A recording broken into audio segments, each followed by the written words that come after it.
વાત કરીએ ભાવનગર શહેરની ભાવનગર એસટી ડેપોમાં ફાયર લાઇનમાંથી પાણી લઈને ખાનગી વાહનોની સર્વિસ થતી જોવા મળી છે। તો ખાનગી વાહનો કોના ઇશારે અને કોના વાહન સર્વિસ કરવામાં આવી રહ્યા છે?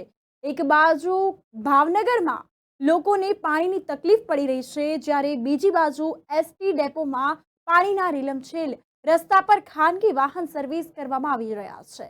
પાણી ખુલ્લા મેદાનમાં ફરી વળ્યા છે। તો પાણી ખુલ્લા મેદાનમાં ફરી વળતા લોકોને ચાલવામાં ભારે તકલીફ પડે છે અને જવાબદાર અધિકારી દ્વારા આ બાબતે કોઈ યોગ્ય કાર્યવાહી થશે કે કેમ તે આવનારા સમયમાં જોવું રહ્યું। તો ભાવનગરમાં ફાયર સેફટીના પાણીથી ખાનગી વાહનોમાં સફાઈ કરવામાં આવતા પેસેન્જરોમાં ભારે ચર્ચા થઈ રહી છે। જો કોઈ ઇમરજન્સી અકસ્માત સર્જાય ત્યારે શું ફાયર સેફટીમાં પાણી રહેશે ખરા?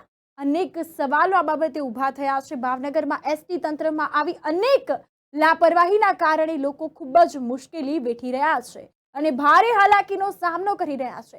તો આ બાબતે તંત્ર જલ્દીથી જલ્દી આ અંગે ધ્યાન લે તેવી માંગ ઉઠવા પામી છે।